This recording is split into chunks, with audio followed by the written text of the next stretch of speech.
The year is 1998. WCW had this pay-per-view.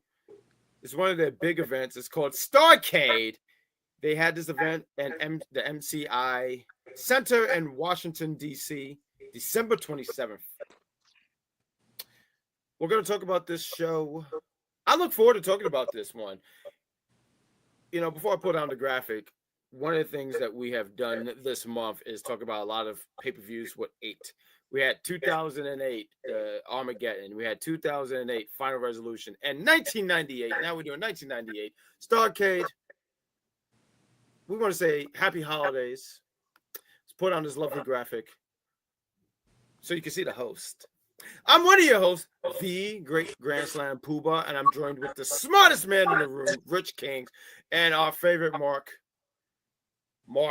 wins, showing off the guns. That's always what he's got to do. That's his emote. You know how you say 6'7"? Well, we say 8'10". How about those apples? Gentlemen, happy holidays, but how are you guys? Doing well, can't complain. Great time to be alive. Doing well. What about you, Mark? Mostly well. Outside of, it's snowing outside and it's cold. Other than that, I'm chilling. I'm really, really good. Feeling good. Feeling excited about this review we're about to do. I'm excited. It's always really it's news to my ears and great news to my ears, by the way, when I hear like, hey, I'm excited to talk about this review and us reviewing it, and I hope to do many more of these. I was telling you guys off air, a lot of this old school content is not going to be on Peacock anymore, and it makes me wonder where it's going to go. I'm hearing YouTube, and I want to continue to do this in the year 2026 because this has been it's been really, really great doing it with you guys, just talking about it, hearing your thoughts, and maybe things that. And one of the things I love about these reviews, right, is like I might have this opinion and this view and this thought, and then you guys will mention something. I'm like, I never thought of, and we don't always agree on everything, and that's fine. That's human nature, right?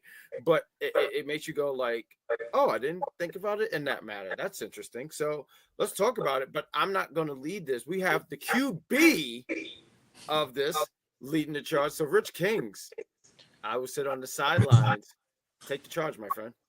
Yeah, like you said, the year is 1998, and it's Starrcade. So this is WCW's main event pay-per-view where we look forward to, I guess, the whole year of wrestling. It kind of makes sense, right? To have it at the end of the year versus how WWE has it between March or April. Now it's more April these days than anything else in March. So it was a nice little end of the year or beginning of what's going to come next year. And we saw a few clips about that kind of eclipsing next year, which I can't wait to talk about with you guys in a few moments. But I just can't help to think about in 1998, I think we were, I believe, in the 4th grade. And I think me and Mark was in the same class. We had Miss Kang, and then she had a baby. And then we got Mr. Mark, I forgot who, I forgot who you had over there. Ronald had Miss Ryan. Ryan. Because that was 5th grade. Well, he said 5th grade. If it was 5th grade, I had Miss Arendo. Arendo. Yeah. If we're talking 4th grade, yeah. Yeah, it was 4th to 5th, so it might have been 5th grade. I was thinking about. I remember me and Mark was around the same. We was in the same class, but we had Miss King, and I was like, Miss King was great, but we got Mr. Rapule after that, and Murder She Wrote after that piece. So. Oh my God, he was a character in itself, and it's so funny because we know the lore. And the people watching have no idea what we're talking about, but we know the lore, and it's actually an interesting lore. I just back in the days, you used to get your class, what class you're going to on your report card. Once we saw that mystery teacher, we were like, oh great.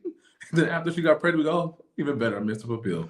Oh, but that was because that was Miss Kang's first year at 195, right? It was, and we didn't know because they just expanded to 4 classes, 4 different classes, and we got the mystery one, and it was a shaking my head moment. So we had plenty of moments to catch about wrestling in between the hallways and at lunchtime and before school and at recess. So I remember the Starrcade, we were giggling and laughing about it, but we'll giggle and laugh with you guys in a few moments. So yeah, 1998 Starrcade. Got started off with a lot of talking. I don't remember all this talking in the pay-per-view event. It was 5 to 7 minutes worth of talking. And I was like, what's going on over here? Did you guys remember? I don't know if Mark was watching back then, but do you remember all that talking? No. Oh It's my amazing. goodness! It's amazing when you watch these things back because, like, not to say things were a blur, like you remember these things, but you're like, wait, I don't remember all this other filler part going on. Yeah. Yeah. The announcers were talking for about 4 minutes, and we had somebody else come in. Me and Gene, I was like, oh, what a mess. But I felt one of the amazing matches we got. The first match was the cruiserweight match. So this was real cruiserweight action back then. We had Yes. the amazing Juventud Guerrero, Billy Kidman, and Rey Mysterio in the triple threat match, right? So we had 2 LWO members here against Billy Kidman, and it was quite a match. I can't wait to hear you guys' point of view with this. I'm gonna start from Mark first, because I know the great love some Juventud, and Rey Mysterio, thumbs down. But we have to say this early Rey Mysterio, when WCW days, it was something different. It was a different Rey Mysterio. We gotta give him his props back then. But Mark, what are your opinions about this match? So I enjoyed this match. This match was fun. Spoiler alert, the entire segment was fun. But as far as this particular match, this match was hilarious because, like, there was a lot of saves, there was a lot of disruptions. It was interesting because all 3 of them got at least one flying move from, like, the ropes to the ring or something like that. This is how you open a pay-per-view. I loved it. I enjoyed each and every second of it. It was flying. It had its moments where it slowed down to tell a story. It had and then it ends with Rey Mysterio helping Billy Kidman, and I just didn't. I was like, "Yo, what is happening?" And so as this is happening, right, I'm watching this match. I'm having this. I'm like, so Eddie knew that this man was a fraud from Jump Street. This is before, you know what I mean, the Dominic Mysterio controversy. This is before a whole lot of things, and here's Eddie. Yo, I mean, and mind you, they pointed towards that in, like, some of the talk, a lot of the talking that you alluded to in before. They were like, oh, we don't believe in Ray, so we gotta throw Juventud in there, like. But man, it was a fun match. I enjoyed it. A lot of high flying stuff, a lot of hard hitting stuff here and there too. I really enjoyed this match, and I'm glad that it was it set the tone for the night. It definitely did, because, like I said, the whole segment absolutely hilarious. It was a lot of high flying maneuvering. It was good. We had a shooting star press standing to the people. A lot of flips. It was like, listen, it was a good match to segue to the second match. But be great. Tell us more. Like, what are your opinions of this match? So no, this is a great way to open up the show, the card, however you want to word it. These cruiserweights, I mean, all of them. I remember as a young lad, I was a fan of Billy Kidman. I liked Billy Kidman. I hated when him and who would go because I had to pick between the two, and Billy Kidman would always come out on top for the most part when I would watch. Billy Kidman, I mean, he was a great cruiserweight champion. Hoovy, the greatest cruiserweight of all time. Where do we line? And the greatest fraud to ever breathe, one, Rey Mysterio. I gotta give him his flowers. I mean, I mean, all these guys were out there. They were all doing some amazing things. But that ending actually pissed me off at this age, because it was like almost like Ray said, "Well, long as you don't win." And I thought about you, Rich Kings, because I mean, you implemented this so much, not even just in wrestling, just if I could pull the curtain back a little bit, in life in general. But I wanted to use a particular one, Mario Kart, when something would go wrong, and Rich King would always say, "You have poor gameplay awareness." So this was poor wrestling awareness. My favorite is when Rich Kings will sit there and, like, you do something to him, he doesn't like it, and then something happens to you, he'd be like, "That's what you get." That's what you get. Well, that was always Rich King. He always he would always like, well, this is why you don't prosper, because of that, because of behavior like that. But yeah, when I saw that, I was like, "Yo, Ray, what are you doing?" Like, why would you do that? I immediately, because like I just felt like who throughout the match, right? Just looking at it from a complete biased standpoint. No, I'm joking. But just looking at it from just really looking at it. Let me ask you guys this. Did it not look like for the most part of this match, it was a 2-on-1? Because that's what I got out of this for the whole entire match. And I was like, yo, y'all just don't want Hoovy to shine. But that's all right, whatever. And I was really upset at the end too, because I like Eddie. So like Eddie's yelling at Hoovy. I'm like, Hoovy was trying to do his job. He's not a magician. He's the greatest cruiserweight of all time, not the greatest magician of all time. You know, when you have someone who's out here cutting your legs underneath your legs, what chance do you stand? Rey Mysterio is a hater, so that's what I got out of this. But I look forward to hearing what you got, Rich Kings.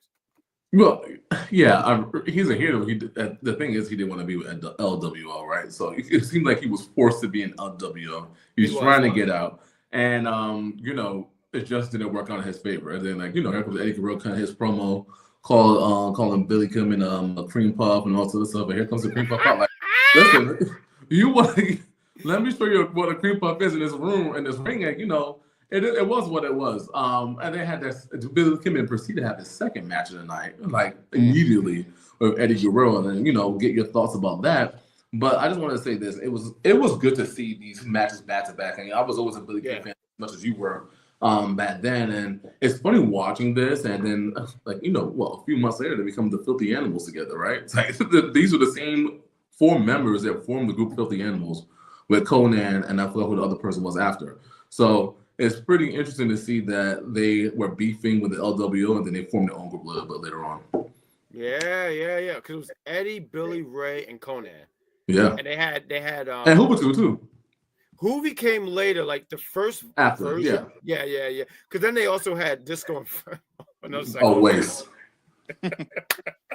But you know what I loved about the Filthy Animal? They had Tori Wilson. I believe you remember, but I used to have a huge crush on Tori Wilson. Like, well, I was a Tori Wilson guy. I've always imaged that I would marry her, and I would marry her, and I would have to fight Billy Kidman for it.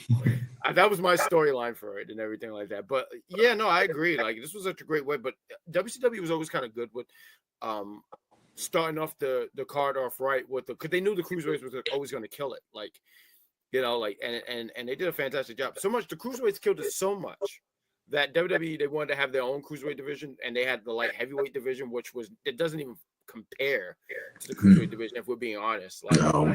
Not at all. Even on WCW's worst day, it doesn't match us. But I digress. I'm sorry. Mark Wins, any thoughts about the Eddie Guerrero and Billy Kidman match? So, yeah, Ray's wild. He's a piece of shit. Because, like, I get it. He's not in the LWO, but, like, he is. But, like, the way he was just basically like, yo, I'm a Billy Kidman guy is kind of ridiculous. There was definitely the interference. I feel like I feel like the ref was not all the way there, like, in terms of, like, dealing with the interference. Like, it was I don't remember exactly what happened, but I feel like it was something that happened and it was like, yeah, yo, got you. Who was holding Billy Kidman and striking him, and the ref was just like, I don't see it. There was one thing I noticed. I feel like there was at least 2, maybe 3 bulldogs, right, in this match, and maybe there was like more like for the whole segment. But as I'm watching this, I'm wondering if you know how we say the super kick is bastardized. Yeah. I wonder if someone has been in the crowd and was like, yo, they use this bulldog way too fucking much. Because the bulldog, like I said, if not just this match was used at least twice, and then maybe it was used a couple more times in the segment as a whole. It was bulldog here, bulldog there. Like, when in doubt, bulldog. It was, all right, maybe I'm exaggerating a little bit, but there was a lot of bulldogs. And I was wondering if this is how people feel. If people felt like how we feel about the super kick, if this is how they felt about the bulldog. But ultimately, once again, it continued the segment. We got Eddie coming out here. He's mad at everybody, and he's like, I got this. I'll do this. Billy Kidman is like, nah, son, do this now. We're not waiting on anything. And they're just like, all right, say less. We got this. We're gonna do this. Say less. Yeah, say less. We got this. No problem. Who do you think I am? I'm Eddie Guerrero. And once again, like the way Rey Mysterio was just this stand, this assist for Billy Kidman. It's gross, right? It's gross. It's actually kind of gross. It's fine. I'll help you. It's gross. It was actually I threw up. I vomit, and I think I dislocated my elbow watching all this happen in front of me. I couldn't believe what was happening here. I think I even twisted my ankle seeing all this because like what was Ray doing? I get it. The story was he didn't want to be there, but the way he was just out here just sabotaging everything. It just made me. I immediately. I looked in the dictionary. I said, I need find another word for this because I just don't think the words I want to say are not good enough. I do want to throw out here real quick. Match was fine, right? But Billy Kidman shooting star press is brutal, bro. I don't know if you guys know, but like when he did it, it looked like he smashed his knee in Eddie's face. Like I've seen some shooting star presses throughout the years, right? And Billy Kidman was the first person I ever seen do the shooting star press, and I always thought it was amazing. But since then, you see Evan Bourne or Matt Sydal, and there's a bunch of other people who gets a little bit more hang time, and it looks a little bit more better than his, right? His always just looked kind of brutal because like he flipped, and it's almost like I can't explain it in words, but it almost seemed like he was able to flip, but he didn't get enough. I don't know. He got rotation, but like because he didn't know where he was going, it would land somewhere because it looked like he hit Eddie in the head, and it just looked so brutal. I mean, it looked good, but I don't know if it felt good being hit in the head with someone's knees. That's all. It's like whiplash. It's almost like he spins too fast that it's like boom. Like the landing is just not as clean as you want it to be, but that's it. Yeah. It's a flashy move. So between those two cruiserweight matches, that took up 25 minutes of the card, which is it was a great way to honestly it was even those 25 minutes between those two matches, it was good enough to keep you very entertained. That brought us to our third match coming out of here. So spoiler alert, Billy Kidman won both of those matches. And and he won with a little bit of help both times. So good for Billy Kidman and who did he get help from? Mysterio. Then we got our third match of the night. It was Norman Smiley versus the Prince here, and I kind of forgot who the Prince even was. Like I saw the guy coming in barefoot. It kind of reminded me of that Street Fighter character a little bit, and I was just like, which one? There's a few of them that's barefoot. Oh man, he looked just like him, kind of older looking. Was he a ninja? I mean, not ninja. What do they call those things? Did he wear a G? I believe so. Kind of reminded me of him, but he just he looked like a made-up character. That's all I'm trying to think of. So, made-up character. My opinions of this match wasn't too great. I'm gonna say my opinions about this match after hearing you guys' opinions. I'm gonna start with you, the great. What were your opinions of this match? I mean, this was really not like a match that someone's like. I feel like on the card, this is not a match that no one's gonna be talking about, right? And so I remember Prince Ikea. Norman Smiley, I remember Norman Smiley. Like, I love that I don't know if he's still with WWE. Like, he's in the Performance Center. He helps train them and stuff. He has a lot of experience. And I remember him, like, when I was a kid, I remember him. He would lose a lot. Like, when I saw him, he always lost. I remember, matter of fact, I'll never forget. I remember I was watching, I think it was like WCW Saturday Night or something like that. And he's supposed to be like a heavyweight. But he went against Hoovy. He lost to Hoovy. And I forgot who was commentating, but they were like, you need to put on some weight because Hoovy hit him with the Hoovy driver. This is a cruiserweight hit him, and they said you need to put on some weight. You need to learn how to win. Like they was just insulting Norman Smiley so badly. That I was like, yo, can this guy? I think if this guy could be a millionaire, and he couldn't buy a win at all. But I'm watching his stuff in ring. As I'm older now, I can appreciate his in ring stuff because I feel like his in ring stuff is clean. It's clean as fuck, right? But he also has a little bit of character. I remember the Big Wiggle. Like what? Like he would be doing things and he would get over. He got over like in 99 and not over to the point of like, yeah, they put the United States Championship on him. Because, sometimes you say that and you're like, oh, yeah, well, I didn't see him sell tickets. No, but like he would get a reaction. And I think that's the main thing in professional wrestling that you want to do is get a reaction. So was this match anything that I'm going to talk about in the next? Am I going to be talking about after we have done the show? No. But it was great to see Norman Smiley. Norman Smiley is somebody I would recommend for people to watch and learn from, because I just think he's really that dude. He's really that dude, because I think he could be entertaining, but he also could be in the ring and stretch you in places that you have no business being stretched. Here. Mark, what do you think about this? So, Norman Smiley is one of the first wrestlers I remember watching, actually. Like, probably not the first wrestler I've ever seen, right? But the first wrestler I remember watching was Norman Smiley. I don't know who he went up against. I don't know if he won or not. I want to say he won, because I remember like he was doing something. He was doing some type of celebration after he won, and it kind of sort of reminded me of Carlton from Fresh Prince of Bel-Air. But yeah, Norman Smiley is, that guy for me, low key. Like, obviously, oh well, why aren't you mad that he hasn't won a major championship? I'm not, because I don't think he was at that level in terms of, putting butts in seats and selling merch and all of that. But for me, Norman Smiley is my guy. When I saw him in this match, I was like, oh, I didn't know I was going to watch a Norman Smiley match. And I enjoyed the match. There was a point where the crowd was booing, and they were like, and they said the match was boring. And I'm sitting there, I'm thinking to myself, where? Like, it was like I said, I enjoyed the match. It obviously was slower paced than the cruiserweight matches that we just watched. And perhaps there's something that was going on at the time that I don't know about, where it's just like, this is not what we want to see. But I enjoyed the match. It was a solid match. It was really good. Like, maybe it's the fans, like, they haven't, because there's no time travel, right? They weren't able to go to 2008 and watch Armageddon to really see what boring matches look like. So this was probably boring for, that particular time period. But I enjoyed the match. I don't know what to tell you.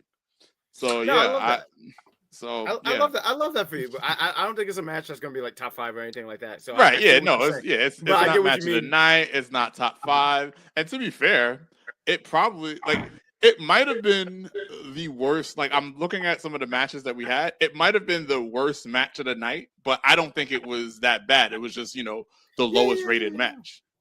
Yeah, I think that's a fair assessment, right? As you think about judging off his card, and in 1998, WCW had a stacked card. They just had a stacked roster in general, so not everything on TV. And I think that when you think about some of the talent that didn't wrestle, I think watching Nitro and Thunder at the time and see this match, some fans might have been let down. Oh, this could have been a Thunder or a Nitro match. But needless to say, it still was a good match. I think for me, what brought it down was because I'm more of a momentum, so the crowd has to be into it, and the announcers. And I think that what I didn't appreciate for a number of matches with announcers, that they were half-assed in the match. They kept talking and give us a preview of Goldberg and Kevin Nash. Listen, we know what's coming up. They kept talking about Ric Flair versus Eric Bischoff. Yes, we already know that's coming up. Right. Commentate this match. We wouldn't hear it, because the whole match we understood those were two of the main things you guys we were looking forward to for the night. But I felt a lot of the commentary was about that. And now it's a non-disqualification match. We think we're going to see. And I don't think part of that didn't give the flowers to those particular wrestlers, which kind of was disappointing. Now, like for Norman, it was great to see he got the win, like you, Mark. I very rarely see him win. I'm like, wow, so good he won. At that chicken clutch, it was clutch. Good for him pulling that out. But the great point is more like he is a great sound wrestler. And I think of someone like Al Snow or Hardcore Holly, they're not going to be like your champions. But if you want to learn how to wrestle, you need to go to their school first, right? So I think they kind of talked about his travels around the world, Japan or New York and stuff like that, how he perfected the wrestling. But, he's just a good, solid mid-tier talent. I just want, I didn't mean to interrupt you. My apologies. I really sit here and say WCW really look, WCW, they had the NWO and Sting, and there was all these other names that's going to be above Norman Smiley, but they really hit gold hiring someone like Norman Smiley, because he was really, really entertaining. Like, the following year, he was, I wonder, was it 99 or 2000, I forget. But anyway, he ended up being the WCW hardcore champion. And this man would enter these matches in a football gear with the pad and everything like that. Like, it's stuff that you just really have to see, because it's just so he in a way, you know what he remind me of, and maybe not into the same level, but he kind of reminded me of William Regal, because William Regal was always a good hand to have, but he could give you that character if he wanted. If you needed it. Yes, absolutely. And I think for the both of us, I don't want to put words in your mouth, but I feel like for the both of us, like, we've always appreciated the work that William Regal had. He was never the guy, but when he was on TV, he was always entertained. And I feel but he understood the assignment. He filled it out properly. Absolutely. 100%. So I just wanted to throw it out there because I think Norman Smiley deserves all his flowers, and I'm glad that I feel like a lot of people now are doing it a little bit more, but I think more people should do that. I think he deserves more flowers. Is my point. That's all. Agreed. So before we go to our next match, we got a little surprise. One of my favorite wrestlers, Scott Hall, came out with no music. You know, I guess that's where what's that guy got that from? He just came out with no music. Tommaso Ciampa. Yeah. So here comes Scott Hall with no music and just taunting, which is a little bit surprising. He kind of talks about how 1998 wasn't his year, and so on and so forth. And he, Kevin Nash said he needs to make it up to him or prove him, and he ain't doing none of that shit, essentially. Well, so what did you guys think about this promo? It came out, I think, it was a solid 3-minute promo. So what did you guys think about it? Let's start with the great. What was your thoughts about this? Yo, Scott Hall was over as hell, man. Like, Scott Hall, Scott Hall was over, and Scott Hall has such a, I don't even say had, because I don't think, even when you're no longer here, I don't believe that stuff stopped. But he had such a cool factor to him. He would come out, and even when he was just like, yo, like, Nash, I have to do that. I don't have to prove anything to anybody. And the crowd popped. They're like, yeah, you don't. And I love that for him. And I feel like now watching it in 98, I thought nothing of it, right? Like, I'm 10 years old. I'm not thinking anything about it. But looking at this now, I'm like, yo, he's going to do something before the night is up, isn't he? And this is when Scott Hall became like one of the greatest baby faces of all time for me. We'll get there when we get there. But I thought it was a good promo. I thought it was a good, solid, what was it, 3-4 minute promo? It wasn't even that long. It was really good. Scott Hall can talk. Scott Hall, like, you give him the mic, he knows how to run. Scott Hall, I remember this, it was a Nitro, and I only know this because I watched this clip, and I feel like it's been on all social media. And he was talking. He knows how to improvise, right? And someone threw like a water or an egg at him or whatever, and then he just did like didn't budge or nothing. He just said like, yeah, thanks for the extra grease, bitch. So yeah, I just want to say Scott Hall, too sweet, my guy. Too sweet. Mr. Wins, what about you? So I didn't think much of the promo when it happened, right? Not that it was a bad promo. Not that it was okay. So I can't properly rate the promo. It came on, and I kind of sort of was like, all right, cool. Scott Hall's here. I heard what he said, and I didn't think nothing of it. He said like the great Grand Slam Pooba said. He had mentioned something about how he's an outsider. He didn't have a good year, and he had to prove himself, but he doesn't have to prove himself. The only person he has to prove himself to is himself. And I was like, okay, cool. I thought nothing of this promo, and I'm gonna put an ellipses on that because we'll get back to Scott Hall, won't we? We definitely will get back to the outsider, a Wolfpack member, an NWO originator. Man, yes. He has some resume, and we'll get to him in a moment. But yes, that's why he's in the Hall of Fame twice. Razor Ramon and part of the NWO. I think, man, well deserved. Absolutely too sweet. To something that was not sweet at all was this next match. And the announcers kind of took the words of the announcers back to back. Like, these announcers were pretty clutch. Like, even though I was ragging on them a few moments ago, they had a few clutch words that I was like, man, I'm thinking the same thing too. So we had Perry Saturn taking on Ernest Miller in the singles match, and Perry Saturn, like we remember Perry Saturn, right? He's a former Rascal member. He's a WCW, so we along with Terry Runnels in his WWE days. But watching Perry Saturn back at WCW, man, getting that W, like, good for you, Perry Saturn. You finally got something going on. Because I'm used to him just losing, and looking glazed as a freaking donut after the match. And look, the eyes rolling back. He looked like lost. Like, where was I? So it's great to see that he actually won the match. I remember those old school attires. Good for Perry Saturn. So, Mark Wins, how you feel about this match? What are some of the key takeaways you have about this match?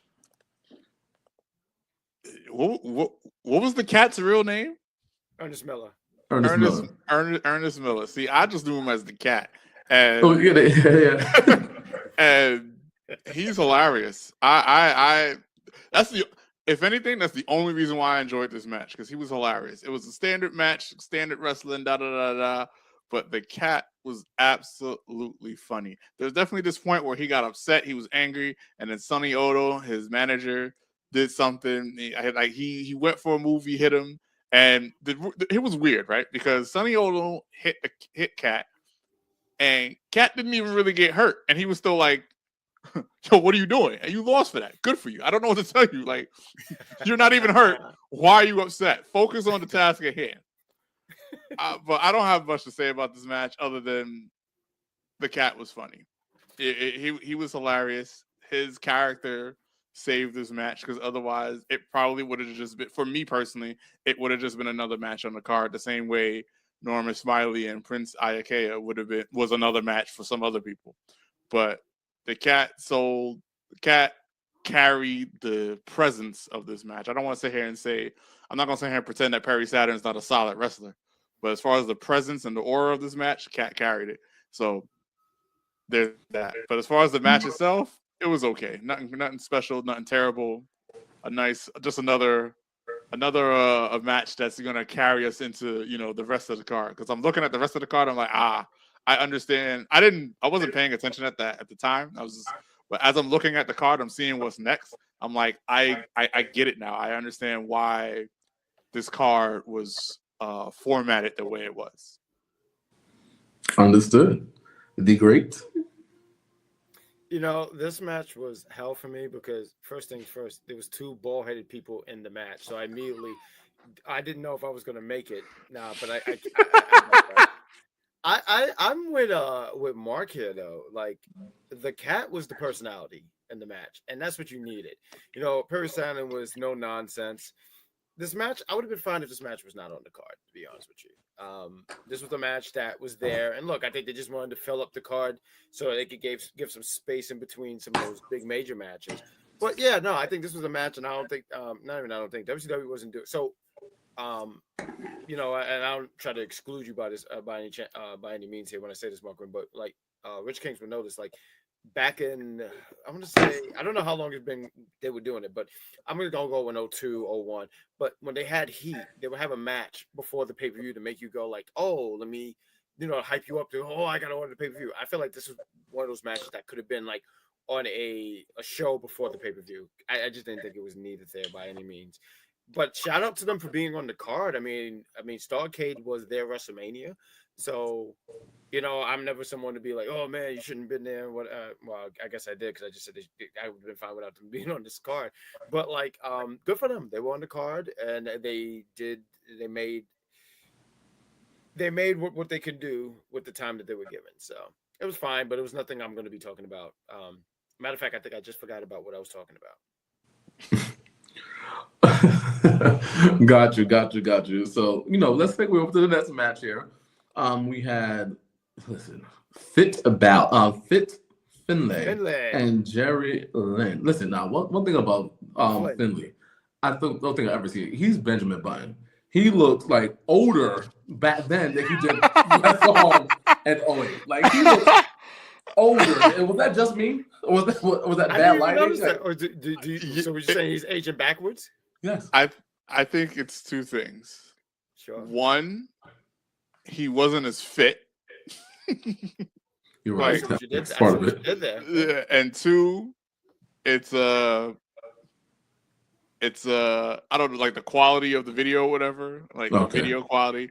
But it's mostly. But here's the thing: it's mostly because he wasn't as fit as he was in, like, say 06, 07, 08, when I remember him in WWE. I don't even remember him in WCW. So like when I saw him, Really, I was like, I didn't know he was here. What is this? But he definitely looked older. It was definitely weird. I was like, what's going on here? Part of it is definitely he wasn't as cut up. Yeah, so I had to do one of these, rubbing my eyes, like, is this? How does he look worse? But I guess the makeshift NWO members we have here, even not makeshift, they were part of NWO here. But Brian Adams and Scott Norton. But when I think about NWO, I don't really think about them. So yeah, here they come. They had to win this match, and this is my thing about this match. Before I hand it over to you guys, Finley just. It was like he was a pinata. He was like beat me up, and there was plenty of time he could try to make a tag, and I don't know what he was doing. He just kept fighting, and I'm like, he there lost goes the the fight. awareness again. Yeah, he lost the fight, but this is a tag match, okay, buddy? So yeah, I know he lost the fight, but that just wasn't something the match. Just, remember him in WCW? It did not sit like what is going on here. It just didn't make sense. Well, I'm gonna hand it up to you. Be great here first. What was your thoughts about this tag match? Well, you're not the kind of person that doesn't belong on the card, but this for me firmly did not belong on the card. No, and I'm with you on that. I mean, this was not a match that. Look, I think they just wanted the NWO on because NWO was hot, so they were like, "Hey, if you're on the NWO, even though like these were the lower tier members, listen, not for nothing, I rocked with Scott Norton though. Like, I wasn't big on was this Brian Adams? Brian Adams. I wasn't big on him, but Scott Norton, especially as I got older, because to me, there was a time it was like, who had the better powerbomb, right? Now, well, me older now, it's like, is it Sid, Kevin Nash, or whatever, right? But Scott Norton had a brutal powerbomb. Like, I felt like he would just drive you to the ground because he was just like, because I can. So I've rocked with Scott Norton. I just didn't like the situation that Scott Norton was in here. That's why they gave him Finley and Jerry Flynn.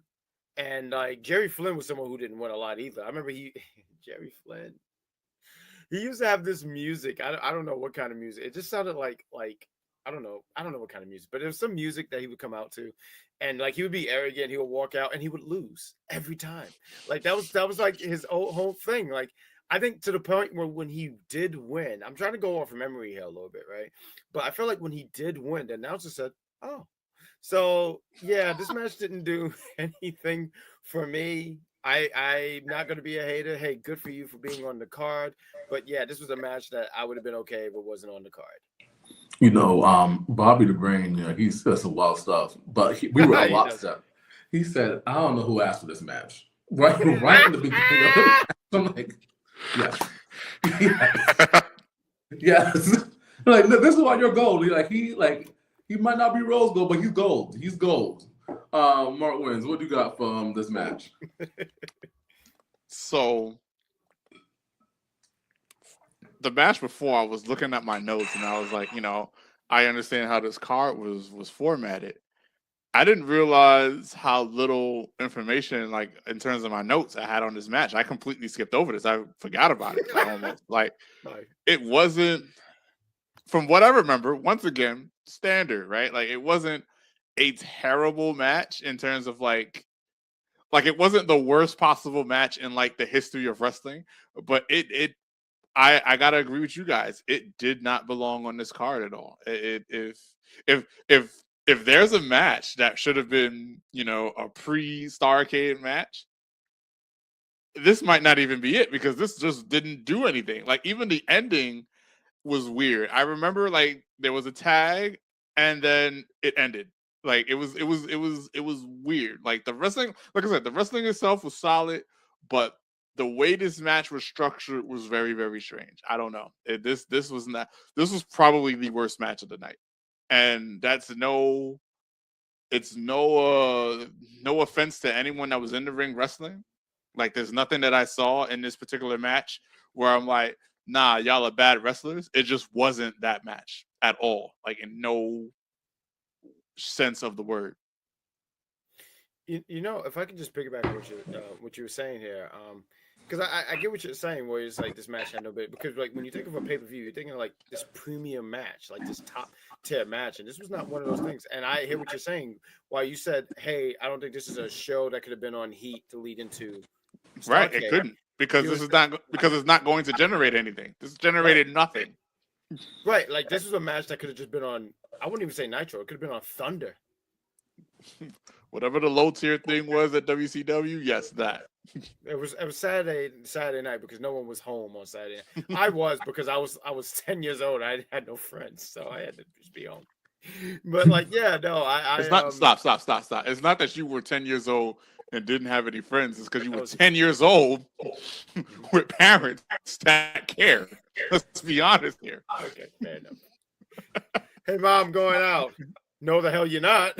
Yeah, you're right. Yeah, absolutely. Fair enough.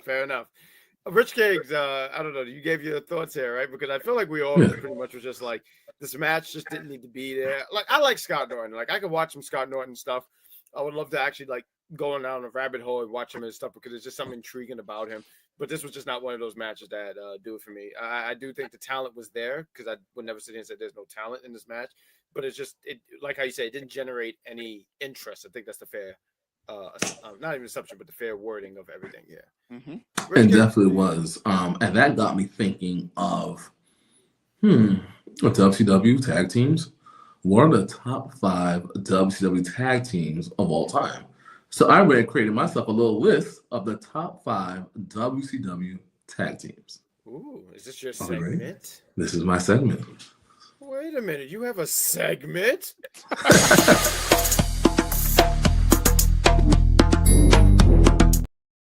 Yes.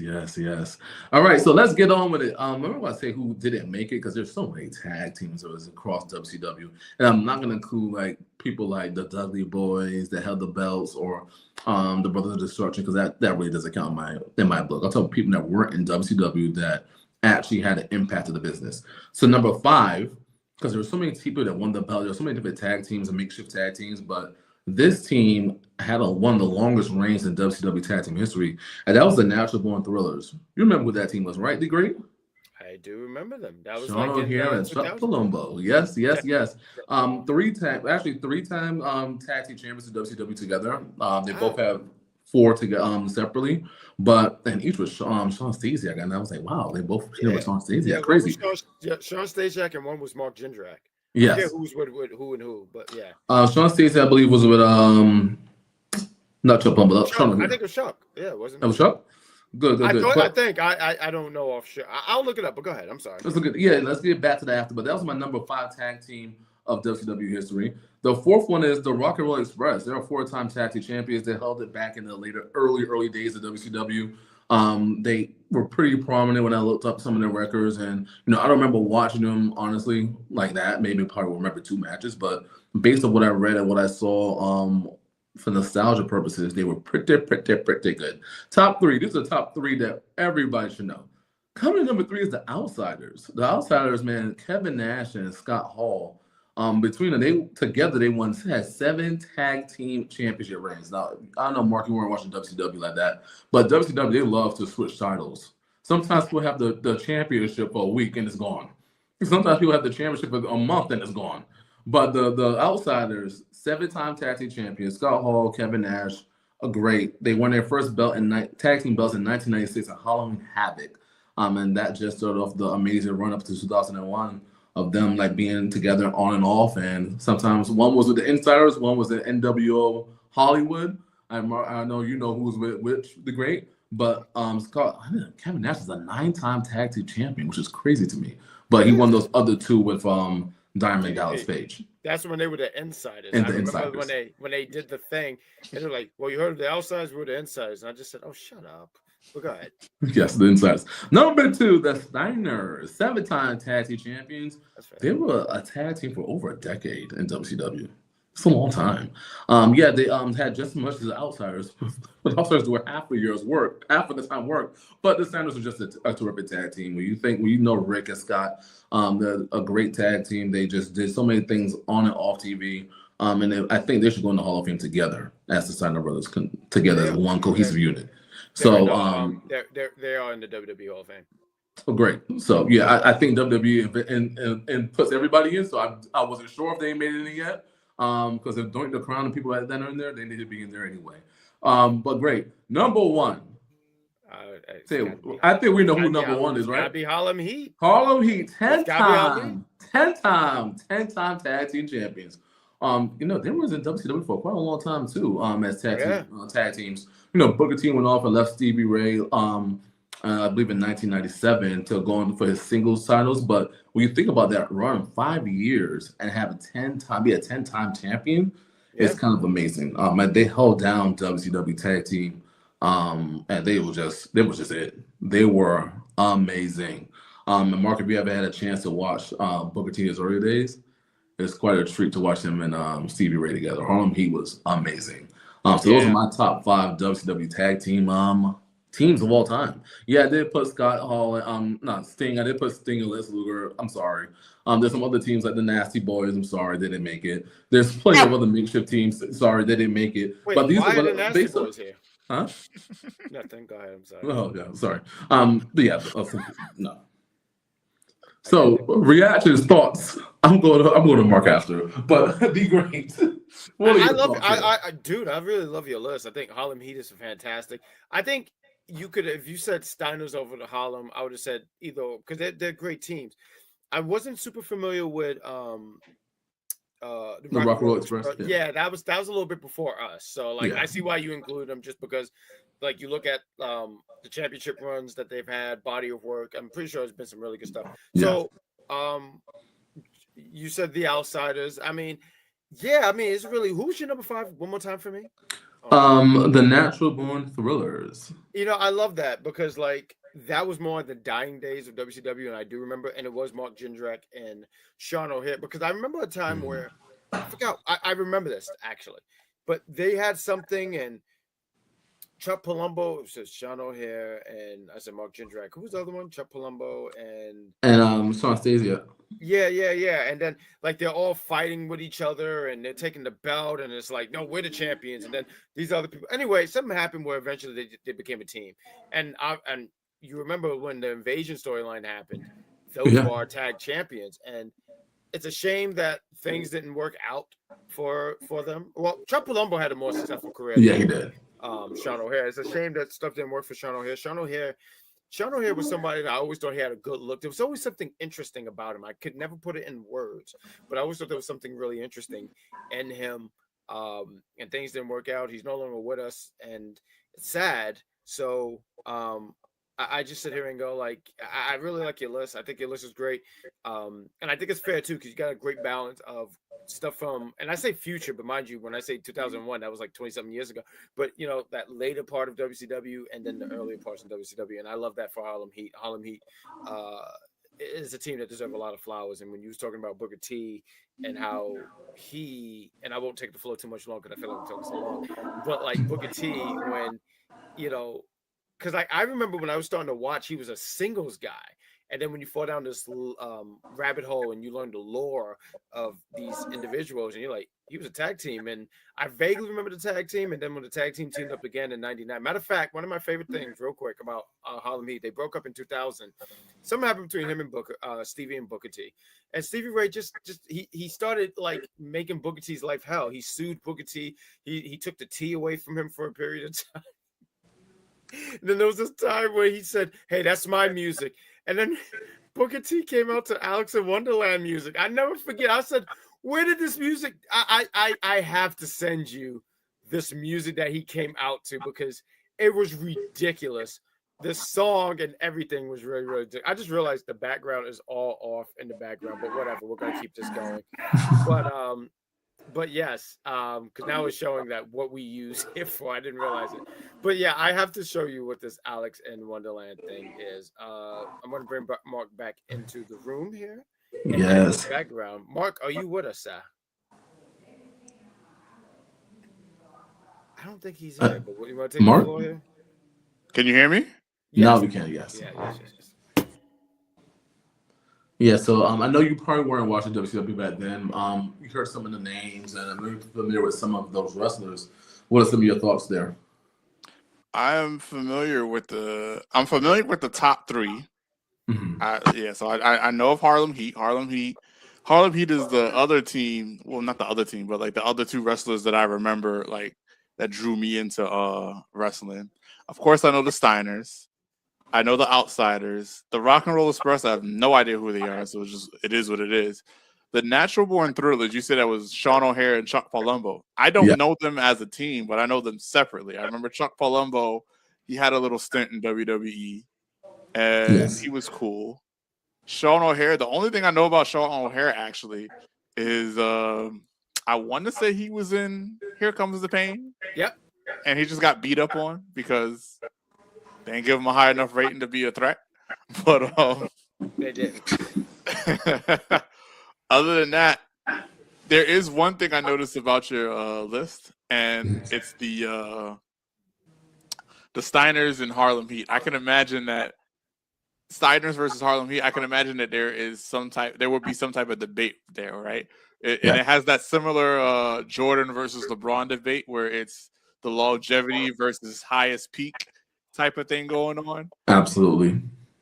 I personally, I know of them, and I've seen some matches that they've had, but I don't know enough. So it's like I don't know who would actually be above, who would be, who's actually number one. But I'm just gonna be a little biased, and I'm gonna sit there and say I'm happy that Harlem Heat is number one on your list. Thank you. So 2 things. Again, I know D Great knows about Chronic. I was like, Chronic, but I remember Chronic. Just only a 2-time champion. They did have enough longevity, and like I said, what helped the Natural Born Thrillers. They had a 270 reign at WCW as a tag team champions, which is kind of hard to do at WCW. And you know what? You're looking up this list. I was doing some history. D Great, got a question for you. Did you know Bret Hart is a 1-time tag team champion? Yep. And you know who his tag team champion partner was? Why are you doing this to me, man? Listen, I what are you trying to do here, Rich King? You don't think I know about that travesty? I was like, oh yeah, but listen, it was short pain. It was only a week, but I was like, it was very pain. I think I 3 of my ribs cracked when I saw this. What are you talking about? What here, Rich Kings? How dare you? But Bret Hart just wanted to be a champion, like across the brand, like the only one to be. I guess he was the first at that point to be a champion, a U.S. champion, and a tag team champion across WCW and WWF. WCW wanted to. I don't know why WCW just wanted to punish this man, and I don't understand why. Like Rich King, I sometimes think you want to be my best friend, but then you do stunts like this, and I realize no, you don't, because Listen, I'm just asking a question if you really knew. Martin knew because he giggled immediately. So that means Martin Wins knew exactly who the tag team partner was. Unacceptable. Listen. It went down. It went down that day. All right, so on to the next match. It was a great little segment. I want you to know, by the way, that was a great cleanup. And for those of you guys that don't know, Bret's tag team partner was Bill Goldberg. All right, so on to the next match. We go to this promo with Chris Jericho and Conan, and Chris Jericho's talking this shit. And before we even get to this match of the TV championship, let's back down memory lane a little bit. I know D Great knows about this, so we talk about this a lot. This match for the TV championship. So we talked about Scott Hall earlier. Mm-hmm. Scott Hall was a U.S. champion and a TV champion. And what did Scott Hall and Kevin Nash do with the TV belt? D Great. Oh, they throw that bad boy in the garbage. But do you remember who dug it up? Hacksaw Juggins, I think. Yes! It's amazing. It's so amazing. I'm sorry, because like wrestling has such a lore that like I ask questions like this, and I can see someone be like, "Who digged in the garbage?" I'm like, someone digged in the garbage. But I just wanted real quick. I want you to take the floor. But when you were talking about tag team champions, I want you to see this picture. This is what I see. Hopefully you guys can see it. Yes, I do. We do see Bret Hart and Goldberg. Okay, there we go. But go ahead. I'm sorry. Go ahead. Carry on. But yeah. But yeah, this was for the belt that ended up in the trash a year later by Scott Hall. The TV championship. The TV championship. So Jericho has the belt. He's walking into the ring like he's the champion, but really is Conan. And Conan is a part of the Wolfpack NWO. So this was just an interesting match. And I'm gonna pass it off to Mark Wins here first. What were your thoughts on watching an early Jericho here? In WCW. Early Jericho, late Jericho, first Jericho, last Jericho. Jericho is always great. Oh my goodness. This match was incredible, partially because Jericho is great. Conan was really great too, though. I was a little surprised because I wasn't all the way familiar with his game, but this is a really good match. Gotta love Mr. Ask Him. Gotta love it. Jericho does need to, figure out his retirement plans properly, because there is one Gunther waiting for that ass. So he gotta. I don't know what he's supposed to do, but oh God, no. Exactly. I don't want to take up too much of your time. I forgive me for interrupting, so apologies. But like, it's just so funny now. Like when we hear retirement, we just image Gunther in the background waiting. Like, okay, like so this year we're having AJ's retiring. I don't know when Rey Mysterio is retiring. I don't think Punk is retiring anytime soon. But I'm down for AJ being retired by Gunther. I wouldn't mind Gunther retiring Rey, but I feel like if anyone's retiring him, it might be Dominic Mysterio. So there's always that kind of thing. Mm-hmm. But if you said if I had to pick between the two, it's Gunther. And I laughed because I was listening to someone and they said like, so what? So no one else is supposed to get that rub? No, I don't think so. At this point, no. At this point, it's done. That's it. It's over. There's only one guy with one music. Anyway, this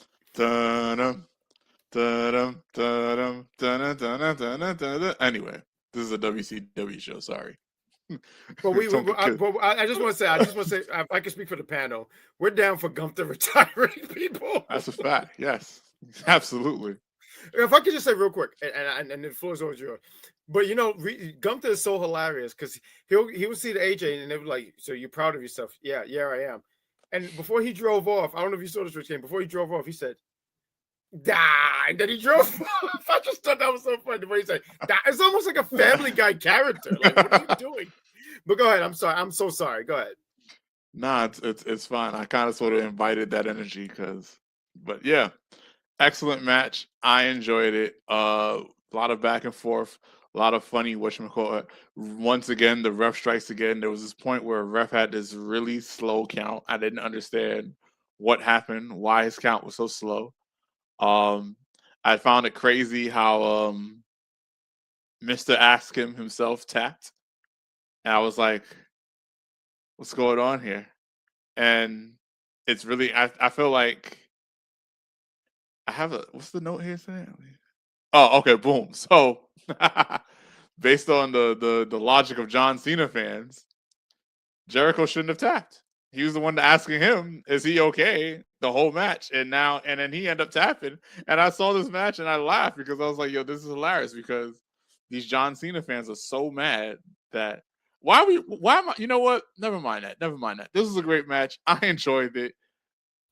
A lot of back and forth, some high flying action. We got a lion tamer. No, not a lion tamer, a lion salt. We got the walls of Jericho.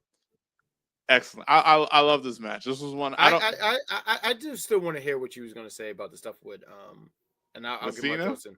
Yeah. Oh yeah, I mean Cena. Like I said, the Cena fans. I don't want to say they're rabid, but they kind of are because they're so mad that Cena gave up, and it's like, guys, what do we? Did you not see his face? He gave up on his terms. It's not like, and I think that's the other thing. Some people wanted to see him be choked out, but I think it's very super Cena-like for him to be like, this is the best I can do right now. I'm going to go out on my terms. But I enjoyed this match. This match with Jericho and Conan. I kind of wish there was more. Not that it was short. It was just really good. Like I knew who Jericho was. I was 100% not familiar with Conan. So this is one of those matches that I like kind of wish went just a tad bit longer so I can see more. Maybe if we get rid of that tag team match that we had. No, and it kind of makes me go like, I know a lot of people don't like the four match concept on WWE, but I kind of like that because it gives matches a chance to breathe and stuff. And I feel like that's what you would get in that. Like, this match was so good, I just wanted a little bit more. I wanted like maybe, I don't know, another 3-4 minutes that could have probably boost up how you felt about the match, this match, I almost felt like this was when Jericho said, "I got to get out of here."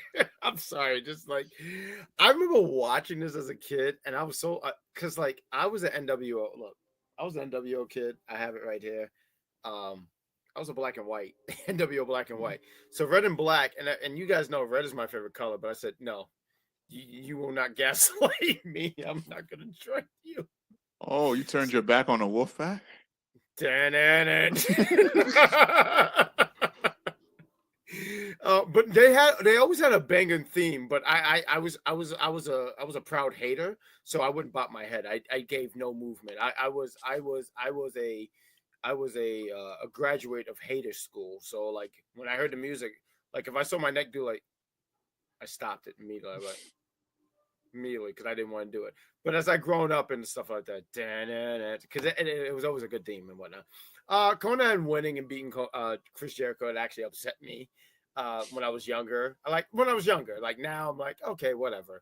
Because Jericho ended up going on to do bigger and better things. You know, shout out to Conan. He was never one of my favorites by any means, but he had a cool factor. There was always something cool about him. I was a kid. I was just always against him, but he had a cool factor.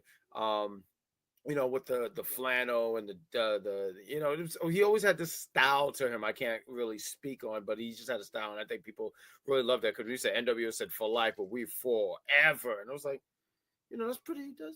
That's pretty good. You know, it would have been nice if Jericho won, but you know, Conan won, and it was fine. It was fine. It wasn't a terrible match by any means. It was there, and it was like that was cool. It was nice that they got Jericho, and I think they realized that they had something special in Jericho. I say that they realized they had something special in Jericho, but they didn't realize that at the same time because Jericho would have stayed if they realized that. But I think they realized enough to put him on the card because Jericho was always entertaining. Jericho was always.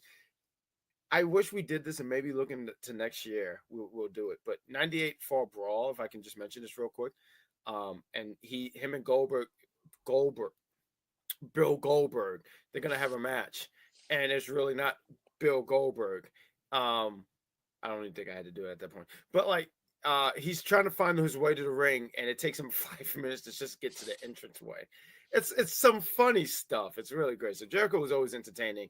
I'm pretty sure WCW kicks himself in the butt every day, realizing like, damn, we had something good and we didn't even realize it. So good stuff. It was pretty decent. No, no, it was really, really good stuff. Jericho, you know, great showing by him. And if you know who Jericho was, I think you after the match became a Jerichoholic. That led us into Ric Flair and Eric Bischoff. Woo! So we did talk about the promos, Eric Bischoff and Ric Flair cut, because to me it was just like whatever. Ric Flair, I'm gonna just do a little reminder. Ric Flair said he's gonna do everything he did in the match besides win. Because he did say, I'm gonna do this, I'm gonna do that, I'm gonna hit him in the figure four, I'm gonna chop him, it's gonna be a brawl. But he didn't mention the win part. And guess what? He did not win. And Eric Bischoff barred the Four Horsemen, and Eric Bischoff had a plan up his sleeve, and I'll let you guys share what that plan was. But Eric Bischoff, for the better part, got his ass kicked to this match. So, you know, what were your thoughts about this little brawl we had going on? I'm gonna start with Mark Wins here first. Take the floor again. So they have been talking about this match all night. I'm not 100% sure which commentator was like super duper hyped to see Bischoff get his ass whooped, but he was like, "Oh, Bischoff's gonna get his ass whooped." Da da da da. This isn't about winning a match. This is about pain and this, that, the third. And I'm just sitting there and I'm like, "All right, cool. This is gonna happen."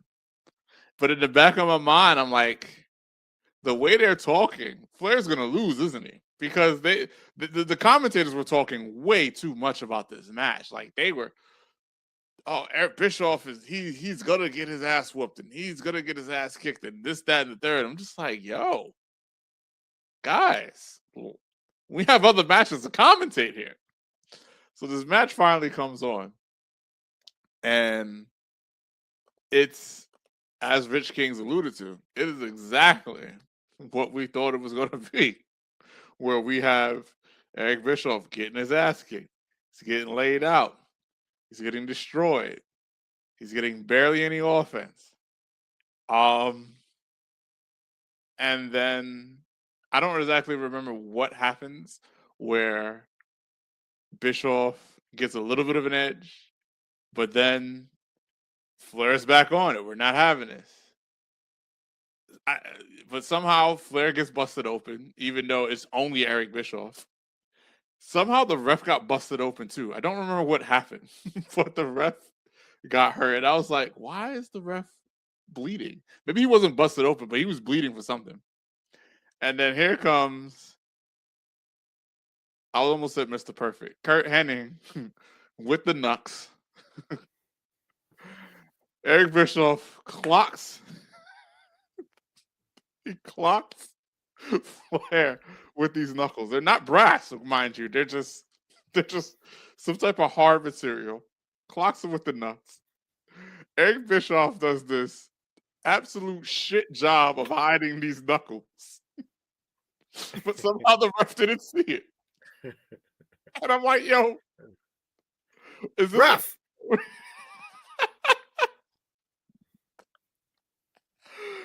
Oh man, this match. I'm guessing this is one of those like pure storyline matches because this match left stuff to be desired. Like, I don't know. I guess I was buying the hype. I was in 98. I was in 1998 when I was watching this, and I'm like, all right, I guess I can't wait to see Bischoff get his ass whooped. And then this happened. And the storytelling is cool. So here's the thing, right? I don't understand why Kurt Hennig came in to help Bischoff. I don't understand I don't have no idea what happens after the fact. I didn't look it up because I was busy with life, but I didn't look it up, so I have no idea what happens after the fact. But yeah, this was more a storyline match than anything, and I don't know if I can properly rate this match because clearly it wasn't meant to be, a high level. What was it? High work rate technical wrestling match. It was to advance the storyline. I think that it did a good job advancing the storyline, but that's about as far as I can say. Other than this match was low key hilarious because of the things that was going on that had nothing to do with the match. Well, it had something to do with the match. It's not like it was completely outside stuff, but like things outside of the wrestling. It made it a little hilarious to me because why was the ref bleeding? And why did the ref not see Eric Bischoff with the knuckles? Like, was he in on this? Eric Bischoff, he's in charge. So I'm going to be blind to deaf. I'm Helen Keller today. I'm blind and deaf. I didn't hear nor did I see anything. It'd be great. What were your thoughts about this?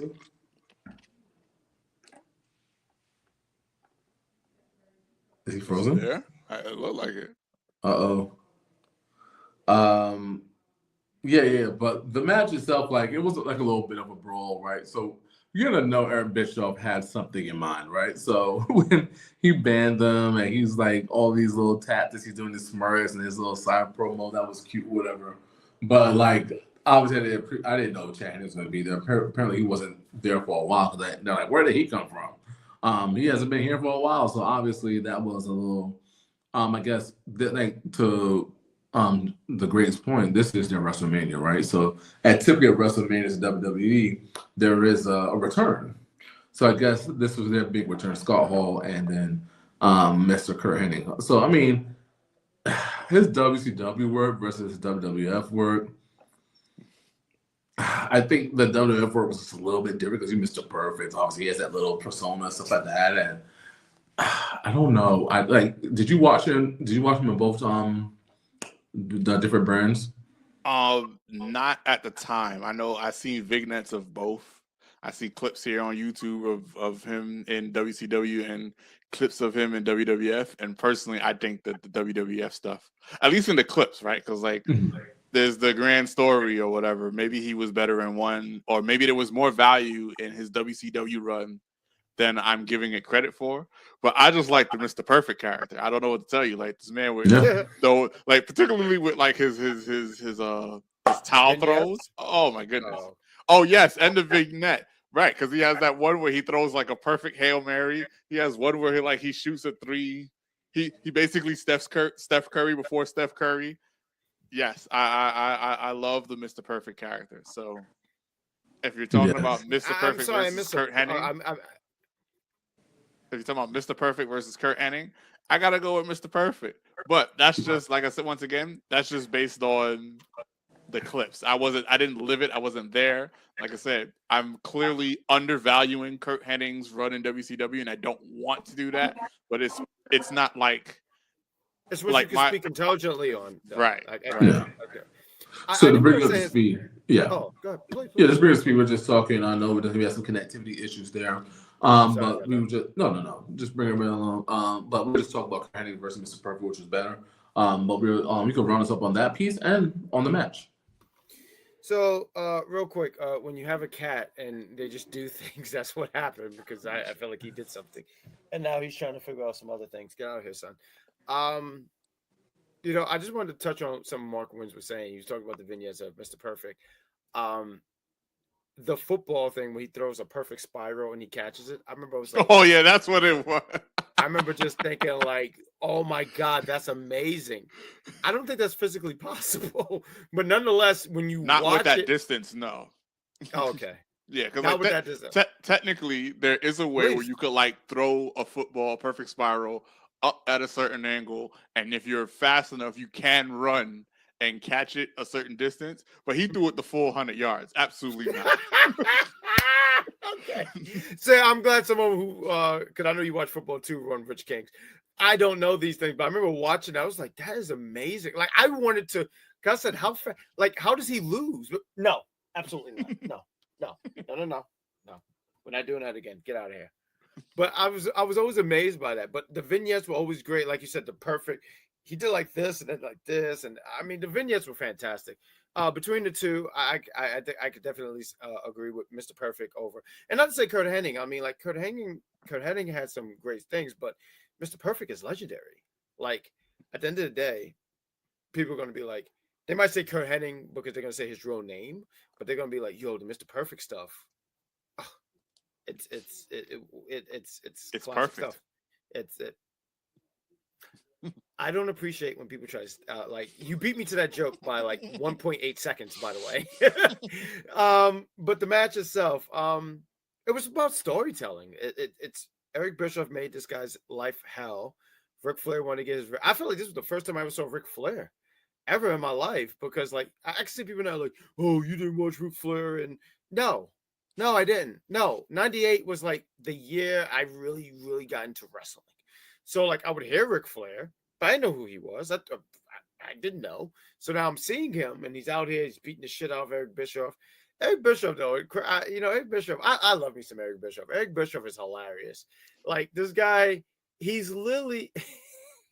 I think Mark will appreciate this one, and I think you'll get it. I think you'll appreciate it later on as well, because I feel like I'm gonna have to put you onto this one, Rich King. But like, there's a meme. It's called Luigi does nothing and he wins. That's what I got out of this match. Eric Bischoff did nothing and he won. And I love that. Like anybody who's ever played Mario Party, everyone kills each other in bumper balls. And that's that one guy who just, everyone is eliminated. And he's like, cinema. So, yeah, I mean, this is not a match I'm going to go. If I can just spoil real quick. Pay-per-views used to be on a Sunday, right? Now they're sometimes Sundays and a lot of times on Saturdays, right? But on Monday Nitro, the following night, and I remember this, Eric Bischoff and Ric Flair had a match, and the winner would have control of WCW, and Ric Flair won, and everyone was so excited about it. I remember as a kid, I just did not like. I didn't even know Ric Flair at the time, and I immediately said, "I don't like you."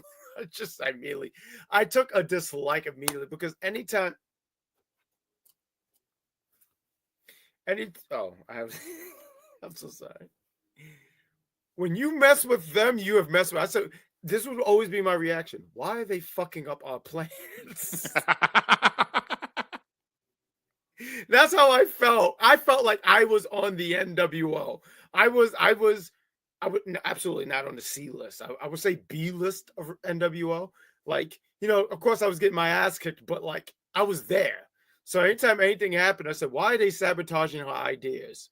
Why are our ideals different? But the match was okay. Match was fine. I think they just wanted to do this so Ric Flair can have that moment at Nitro the following night. Yeah. So it was like I said, Ric Flair cut the promo and he told us exactly what was going to happen. But the last part was the W, which didn't happen. So we should have known it was going to happen. But we had next one was the segue. We had a little trailer with the Giant versus Diamond Dallas Page, and I don't know about you guys, but I got so irritated with them keep calling DDP the People's Champion, and I was just like, what the fuck is going on here? And they said it so many freaking times. And granted, this is 1998, so you know it is what it is. But you know, we just hear certain things, just like that's not that person. I don't care how early it is, but he is not the People's Champion. That is for Dwayne Johnson. So I just kept getting so like I think by the 10th time I heard it, like I almost threw up. Like, just stop for a second. Everybody just stop. Like, so but before that, the promo with Bret Hart. Bret Hart is something else. Bret Hart is I love Bret Hart. I love me some Bret Hart too. I know that's your favorite. He's one of my favorites, but Bret Hart is he is something else. And when he attacks, he's vicious. And when he has a plan, it's calculated. And when his plan doesn't go according to plan, he's looking at the other person like, you piece of shit. So we got a little bit of we got the Bret Hart special tonight. We got the promo Bret Hart. He comes in the ring. He interferes. It doesn't go his way. He's looking at the Giant like, you can't get nothing done, can you? He looked at him in such disgust. Even though he hit him with his steel chair, he's probably like, you should have dodged it. You should have moved. You're big. That's right. It shouldn't knock you out. You're the Giant. It should not have knocked you out. But just knowing Bret Hart, just watching Bret Hart was just good. The match itself was actually pretty solid, you know. Yeah. The Giant, I mean, Big Show, I felt like was not as used properly as the Giant should be used. He was so athletic. And just watching TV, I'm not too sure if I saw 500 pounds. I still don't. I'm like, where's the 500 pounds? He's just a large man, but I'm not sure if I see 500 pounds worth of a large man. So watching him do the drop kicks and some moves that he does, I'm like, man, these people should be knocked the fuck out. But they're not. But that's wrestling for us. I'll pass it off to you guys. This is a little my take of the match. I'm gonna let you guys get the highlights of the match, but I'm gonna pass it off to the great here first. What are your thoughts of the Big Show feeling Bret Hart? That's what it chalks up to be. Well, Big Show. Well, the Giant. I mean, the Giant. Excuse me, the Giant. I know, right? Because we're so used to his WWE name, not his old name, right? A few things here. I just want to pull the curtain back a little bit here because me and Rich King, I mean, we would talk about wrestling a lot, right? And I remember one time Rich King hit me up and he was just like, wait, so why are people kicking out of Big Show's leg drop? You should be knocked out. Like, I you know, as I've gotten older, I was like, yeah, that's supposed to be. Now, I feel like now in wrestling, they exaggerate a little bit, right? Like, they add things on. So I don't think he was 500 pounds in WCW, but I feel like he was 500 pounds in WWE. And more in the later years, like, you know, like 02, 03. I would, if you said 500, I believe it. But 99, I would say at least somewhere in the 300s. I keep saying Big Show, but the Giant was a stud. I'm looking at like young Giant. I'm like, yo, this guy was a fucking stud, man. Like, no, he wasn't cut up or anything like that, but he was in some good shape and he was able to do all these amazing moves. You know, it was a move that was impressive. I was watching it on my travels, right? I wanted to watch this before we did the review, but there was a move that he did. It was a chokeslam backbreaker. Like, he lifted him up like this and he dropped him. I said, DDP, you shouldn't kick out of that. Like, just why did you like? But DDP has a lot of heart. Well, it should stop because like he just dropped this guy on his back. Like, what are we talking about? His kidneys should have stopped. This was a fun match, though. It was fun. I do want to sit here and say this, and I know everyone's gonna laugh at me because it's like, oh well, of course you're a Bret Hart guy, but it made me realize like we had all these other matches and you couldn't get Bret Hart on the fucking card. I think that's odd decision. An odd decision. And here's the thing. And the U.S. champion. Exactly, bro. Like, I don't know how you not realize, like, let's put Bret on the card. Well, you know, like you said earlier, we had to have the NWO. So we had to have what was it? Scott Norton and Brian Adams against Finley and Jerry Lynn. That had to happen. But here's the thing, bro. You didn't have to have that. You didn't. Like, look, Oh, I what get it. about Billy Kimm's second match? Do we need And that was a match. Well, I didn't mind that. The cruiserweight stuff, I'm sentimental to that. So, Loved it. I loved it, but I said, do we need it? It wasn't on the card, so we had an improv match. Bret Hart didn't have an improv match. That's the only thing I'm saying. Even though I enjoyed it, I mean, you could get rid of Perry Saturn. You could get rid of yeah. I mean, like, and yeah, there was some matches I think I would have took off just so we could have Bret on there because, like how you mentioned, it wasn't just Bret Hart. It was also he was your United States champion.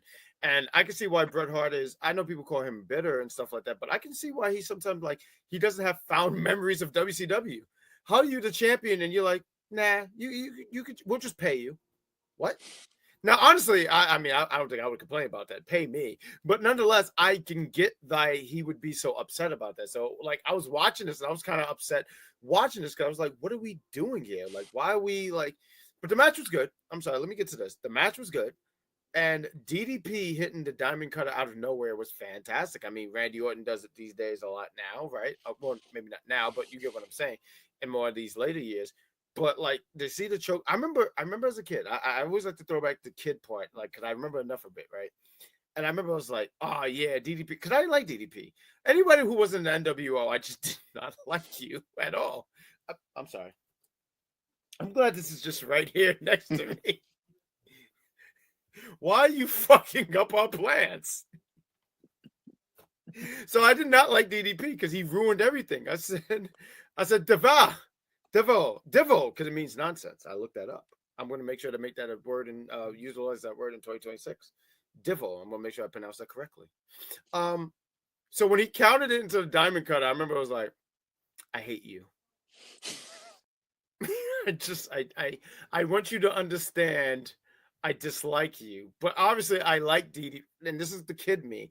As an adult, I appreciate everything that he's done for a lot of wrestlers who needed some kind of help, and there's nothing wrong with help. I think it's important to throw that out there. So as an adult, as a human being, I think DDP is freaking fantastic. But as a kid, watching him ruin everything with the NWO, I hated you. I was like, curses again. DDP was he was that guy in WCW that we love to hate a lot. Yes. But what also, before I pass it over to you, Mr. Wins, what I didn't also like was the announcer talking about he has a special diamond cutter. I'm like, what are you talking about? So like a lot of times someone spoke to me, I'm like, no one spoke to you, bro. Like you're lying. So then when I saw this, I'm like, But back to you, Mr. Because you brought that diamond cutter up, and I was like, and when he said that's what he was talking about, I'm like, onward. Onward. Oh man. This was an interesting match. I enjoyed it. It was interesting though because boom, we got DDP, the retroactive people's champ, and we have the Giant, better known as the Big Show. Well, I'm sorry, I had to get that. Of course. So Big Show is mad active, mad athletic, all over the place until he no longer has to be. Until he is just absolutely destroying, obliterating, and dominating one DDP. There was a lot of like moves that Big Show hits DDP with. I'm like, wait, that didn't win? Like, it happened a lot. And I'm like, I guess that People's Champion moniker really like gives you plus 10 in endurance or something because the match goes on, and at some point Big Show's just showing off, right? Like he's just like, this is my match, this is my ring, you are the pest, I'm just gonna slam you like this and I'm gonna throw you like that. And then I can't help but think that Bret Hart cost the Giant the match. Like, he kind of sort of had this match, and then here comes Bret Hart. He comes to interfere, and it doesn't quite work. And then all of a sudden, the special insiders, the insider special, the super DDP. I mean, the super diamond cutter that the commentator was talking about. Here it is, and then the match is won. And I remember looking at this match, and I was like, "That's the story we're telling today." That the Giant, with the help of Bret Hart, is not enough to beat one Diamond Dallas Page. It's a little ridiculous. And I think we need to add a new gift to this. We need the Goku doing the spirit bomb pose every time that happens, because that needs to be a spoiler. Guys, play the clip. Here comes the spirit bomb. Like, the hell's going on here? No, seriously, because DDP was getting his ass kicked. I think they even said for the first 7-8 minutes of the match or some shit like that. But basically all match. Yeah, and then DDP makes it come. Like I said, the part where Big Show did a choke slam into the backbreaker, DDP should have kicked out, but he kicked out. He was but he has heart. Well, if he keeps going, he's not, because Big Show. Oh, I keep saying Big Show. I'm sorry, it's such a habit. But the way the Giant was manhandling him, but I do want to say the Giant, Big Show, whatever you want to call him, he was hilarious because there's a spot where I was watching this on my travel, so I got to see this. But when he does and he doesn't even do the whole thing with the knee, it was just almost whatever, man. Big Show, Giant, and it's amazing too because they keep the Giant till January of '99, and he shows up in WWF in February of '99. So this was his last Starrcade. Which is funny because I remember him in WCW, obviously, but he comes off a WWE wrestler because he has longevity in WWE. So that's a lot of them. Huh? That's a lot of them, unfortunately. Yeah. But like I said, they had to stop. There was not enough room to put him in his card, so they had to, go somewhere else. It seemed like. It was great. And now it's time for the main event, the main attraction of Starrcade '98. So they showed a little promo with, Kevin Nash. Can he do it? He has 173 streak. the streak. Forget Undertaker streak, because Undertaker streak wasn't a streak at this point. This is Goldberg streak, right? They had to bring the special announcer from boxing to come over here and announce it. He kind of fumbled some of his notes. He said 174. So if I was a fan of the thing, I'm like, fuck, just Goldberg's winning. That's what I would have thought, because he just boxed that freaking thing. So if I was in the crowd, I would have been like, fuck, please losing. I'm gonna request this gift too. There was a point in Family Guy where something happened. Peter just said, fuck. So I need that gift. Which one? You guys send that to me. I'm gonna send that one to you. So when he said that, I was like, fuck. But even though I knew the outcome already, I just said fuck. But here comes Kevin Nash into the ring. Here comes Goldberg with his security guards, and his typical 5 minutes to get into the ring. And we have our match, right? Goldberg's showing all his moves, he's doing all these other things, and it's quite a great match. I kind of want to ruin the spoiler at the end, but I just, he's one of my favorite wrestlers, and I just love what he did at the end. So it was pure gold for me to watch it over. I think I rewinded it about 10 times at least. Oh, I love that. I loved it because Goldberg sells the fuck out of that thing. But I'm gonna pass it off to you, Mark Wentz, because this is your guy. This is your favorite. And this was not a favorable moment. So how are you feeling? I just want to do a pulse check first. I'm feeling good. I'm chilling. Right? I have one. Am I allowed to talk about my nitpick with this match? Absolutely. Let me know if you're gonna go full blown JR. JR would be like, it's a 3-man exposed turnbuckle, low blow. No. All right, good. No. Mark, you ready to do this? Yeah. Let's do it. Fuck! Why was this a no DQ match? Huh? They randomly switched that. In the middle of the pay-per-view. In the middle. Right. But why did they do that? I feel like that was completely unnecessary. There was no need for that. And here's why there was no need for that. So boom, this is a really good match. I don't know if this was one of Goldberg's best matches in terms of like his a variety of his moveset. Like, you know, he bust out what's the joke? He bust out his Here Comes the Pain moveset or whatever. But like, I just don't think that we needed to say that this match was a no disqualification match. Because it gets switched in the middle of the match. I mean, in the middle of the pay-per-view. But when you see how the match went down, it didn't need to go that way. Almost like it was so last minute to call it a no disqualification match. It may or may not have. Okay, once again, 2025 eyes, right? We're looking at this 2025. It kind of sort of spoils the match. It's like, a no DQ match. What does that mean? That means that the NWO is obviously going to interfere in this match, as opposed to just not saying anything and not making it a no DQ match. Because the way that last segment plays out, right? Personally, I don't have no problem with it, right? Because yes, it takes 3 people and a cattle prod to beat Goldberg. And at the time, that's probably what you needed. You probably needed an army and a weapon, right? But the way it went down, if I remember correctly, the ref was already knocked down. He's not, so he can't pay attention to what's going on. There's one there's one guy that comes in, Goldberg's like, absolutely not. Another guy comes in, Goldberg's like, absolutely not. Security goes crazy, and then here comes Scott Hall, pretending to be security, comes in with the cattle prod, literally shocks Goldberg, and 1, 2, 3.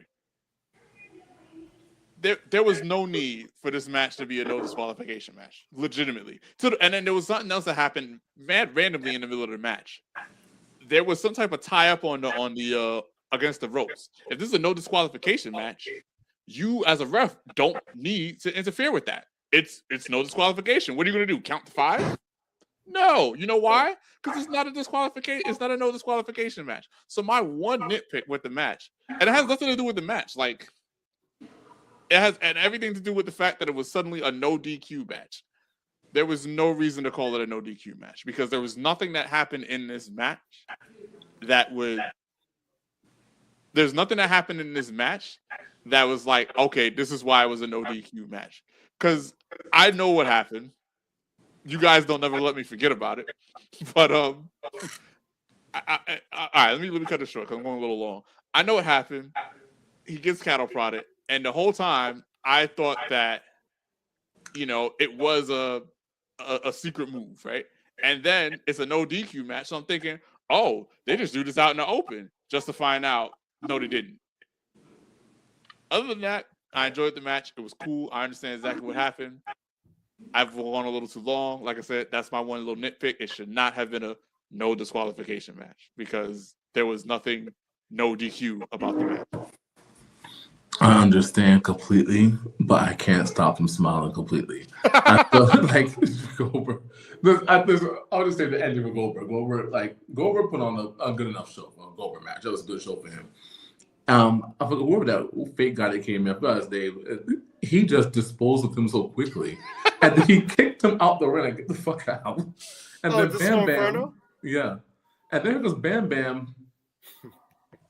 I mean, if you blink, he wasn't there. To be honest with you, if you really took a blink, he was gone. And Kevin Nash in this corner of this ring, like just waiting. And he's poking at him, and it's just so done so perfectly. And he gets the jackknife, and he continues to shake and out the ring exam the seizure. I'm like, Goldberg's really selling this. It's great. It's great. This is gold. He's like shaking out the ring and shaking on the floor. They're like, well. Normally, WF refs or Michael Cole or JR, someone called the cops, get a medic out here. They're like, damn, he lost. Anyway. It was almost like anyway. No medical attention for Goldberg, so I just couldn't stop from smiling. That's why we rewound it 10 times. And I want to hear, maybe I'm just not hearing correctly, because if someone got shot, I'm like, damn, you need to get help. No help. But that spirit that Goldberg gave that guy was just like, remember we talked about the running big boot and you run to give a boot. That spirit was like, Forget about it. The great round us out here with this lovely match. Oh man, so painting the picture and whatnot, right? And I feel like this is gonna be all real and stuff like that. I just feel it. But I'm gonna paint a picture real quick. Both me and Rich Kings, we high-fived each other when this happened in 1998. I said, yo, Bill Goldberg lost. And he was like, yeah, I know. Sweet. So let me tell a story here. I once again, I was not for Kevin Nash because I was a part of the NWO Black and White. But I was like, yo, I had to look at the lesser of two evils, and it was Kevin Nash. And this match happens. And I just didn't expect, because Bill Goldberg was on such a streak. He was just beating everybody. There's so much calamity happening in this match. There's so much going on in this match and whatnot. And Scott Hall, who was easily, he said, I wasn't having the best year of 1998, but became easily the greatest babyface of 1998 when he tasered the Frederick Douglass Bill Goldberg of 1998. And he hit him with the taser. And I thought this was great. And when I saw it, and even then, when you see the thing when he's walking by, he's like, and then he walks by, I said, this guy's too cool for school. And when Kevin Nash power bombs him, and I heard 3, I remember I immediately, I did this. You see how I have the NWO Black and White right here?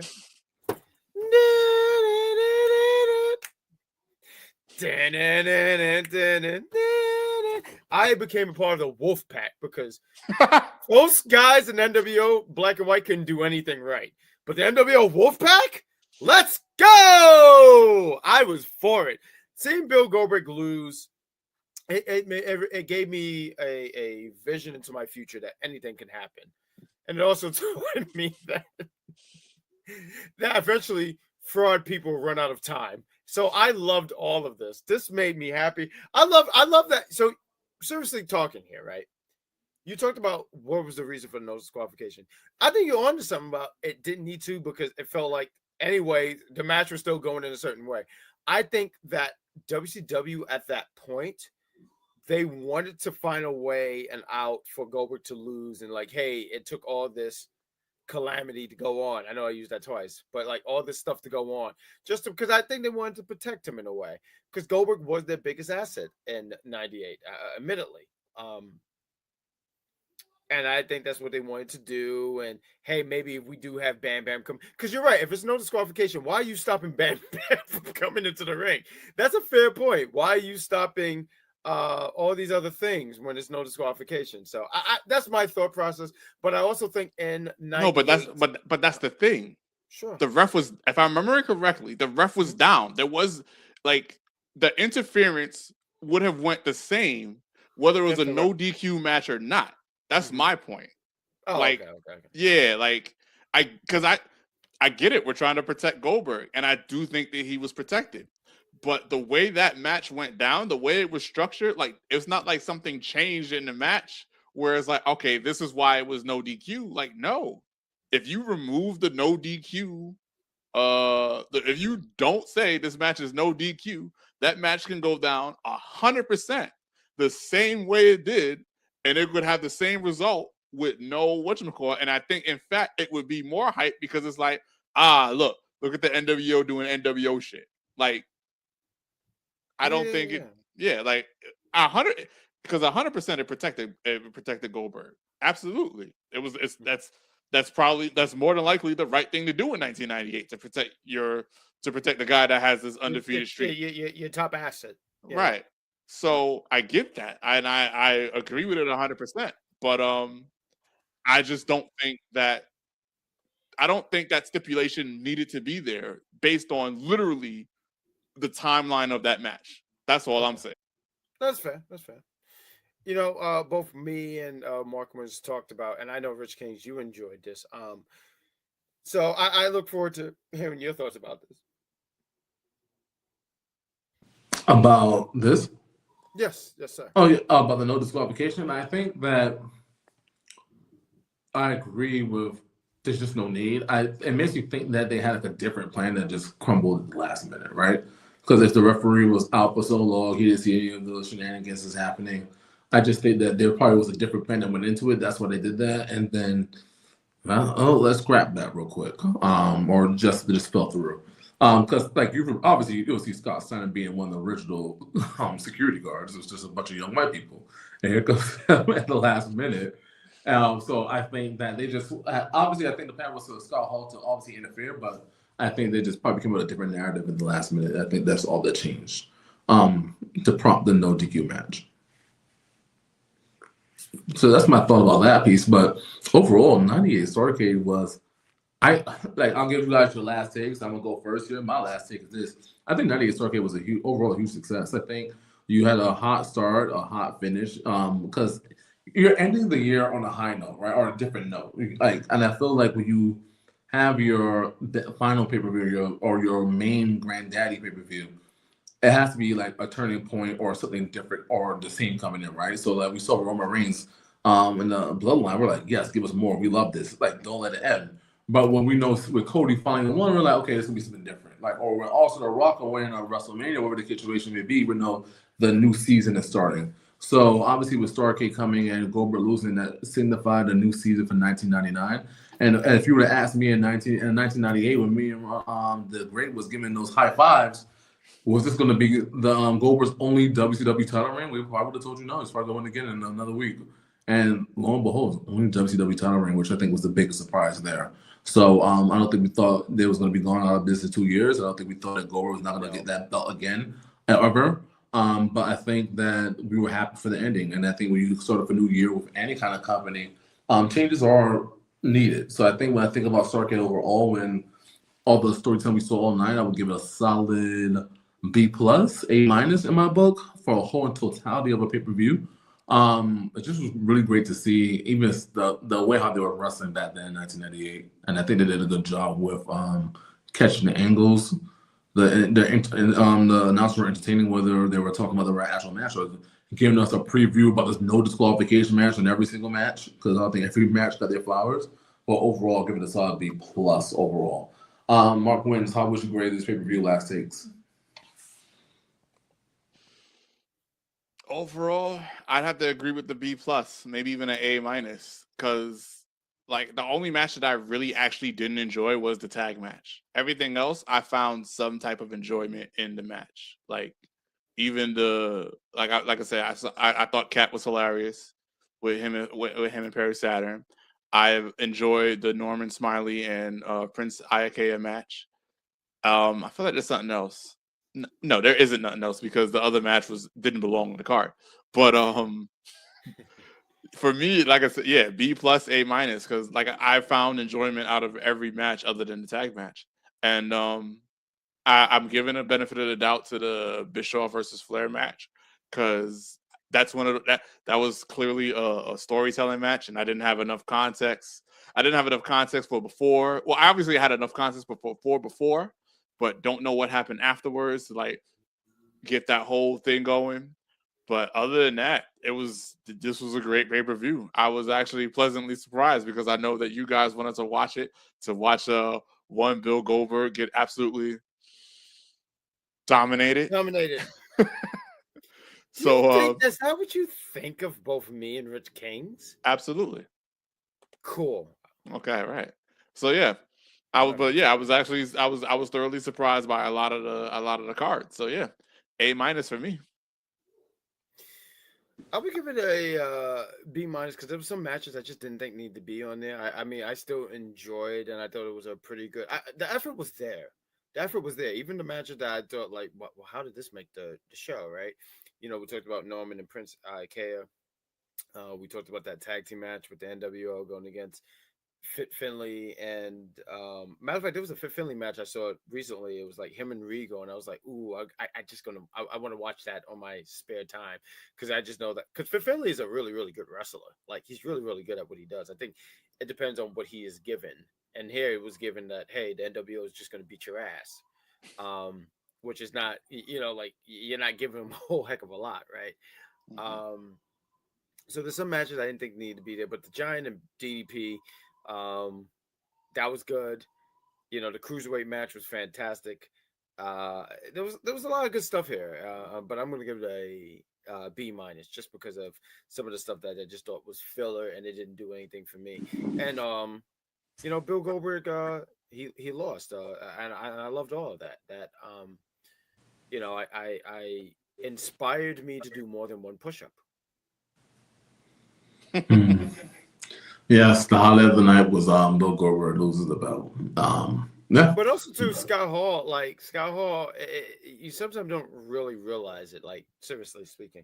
But like Scott Hall, like I said it earlier when I was talking about like when he hit them with the taser and everything, and him walking, it was so funny because like this is no disqualification. He could have literally just came in there and did anything, right? But he wanted security just to throw everyone off. And you see that one security guard doing like this because he just. I always add a sound effect. Sometimes I watch the video without sound. And I remember Scott Hall going, "Ugh!"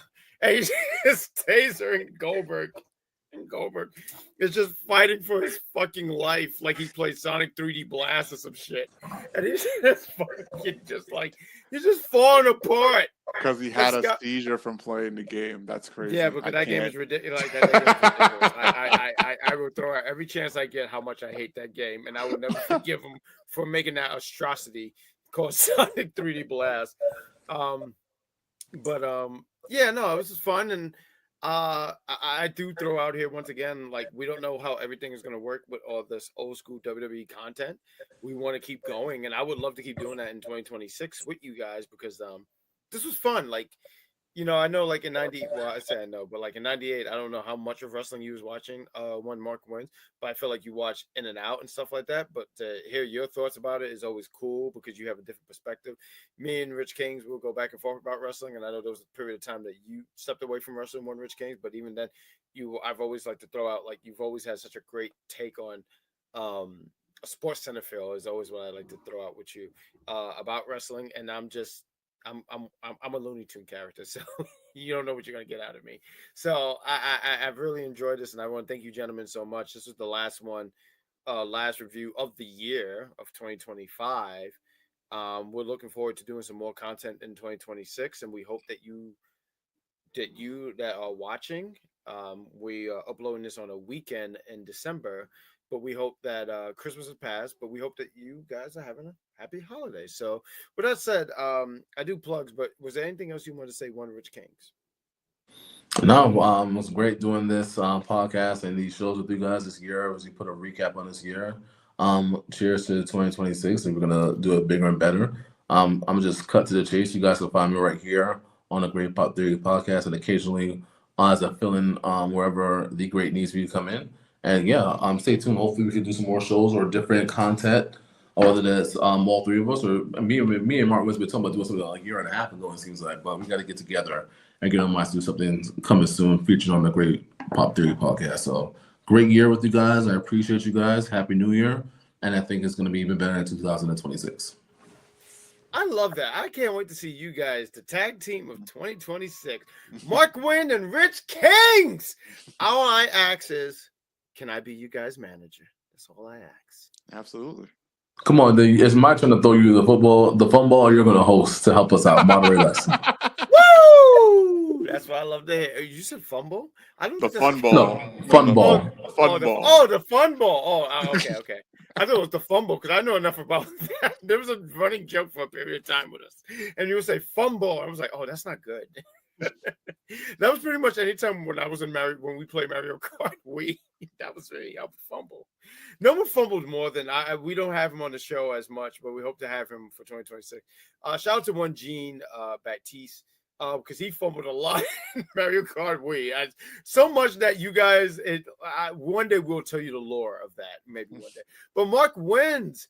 You are starting to do some content creating stuff, and I think it's fantastic. I love that for you, my guy. So where can people find you, sir? You can find me on YouTube at Legend Number M. Right now, I'm on an Overwatch kick. I will be uploading. I think I'm gonna be the plan is to upload content, at least one video, every day this weekend, and hopefully every day up until the new year. Because I got a lot of stuff I've got recorded, ready in the cannons, ready to launch. So, and then in January, I know I need to finish my I know I need to finish my shorts on Donkey Kong Country, so I plan on doing that, as well as maybe doing a video or two on Donkey Kong Country as well. And then from there, 2026, I got a lot of plans. Probably another Sonic video. Ideally, I don't know how it's exactly gonna happen yet, but ideally, I would love to do a wrestling game podcast review type of thing that collaborates with the Big Pop Theory podcast. That would be lit. But there's plenty of 2026 to figure all that out. So yes, if you want to see some gaming, come see me on at the Legend Number M on YouTube.com. And I hope you guys check his stuff out. I mean, out of all of us, I feel like he was definitely and shout out to Gene Baptiste. I know he's not here, but I mean, he's a gamer too. But like, you two were like I dropped my rubber band. That's fucking awful. But you guys are the gamers here and stuff like that. And I love that you are doing content creating, and I look forward to checking that out. And I would love to do something where you're talking about wrestling podcasts. My oldest nephew, he was saying, hey, you should do some of that old like N64 wrestling and review it. And I'm like, yeah, I don't know how to do that, but I would love to, because WCW versus NWO World Tour is one of my favorite. Like, I know everyone says No Mercy, and I can understand why, but I have a special place in my heart for WCW versus NWO World Tour. There was nothing flashy, nothing. I can't tell you any of that stuff, right? But I can tell you it was a first. It has a special place in my heart, and had a killer soundtrack. There was one track in the game when I heard it, I said, I have to fucking win now, because like I heard that certain tracks I was like, I can lose, that's fine, but when I heard certain tracks give you that +5 in all your stats, where it's like, all right, there's no excuse, I have to win this. Yeah, I know exactly. No, you get it. It's funny. Here Come the Pain. Like, all their soundtracks were all in one match, but there was one that go dun dun dun dun dun dun. Oh, do you know which one I'm talking about? Dun, dun, vaguely, dun, yes. Dun, dun, dun, dun, dun, dun, dun, dun, dun, dun, dun. Hear someone go.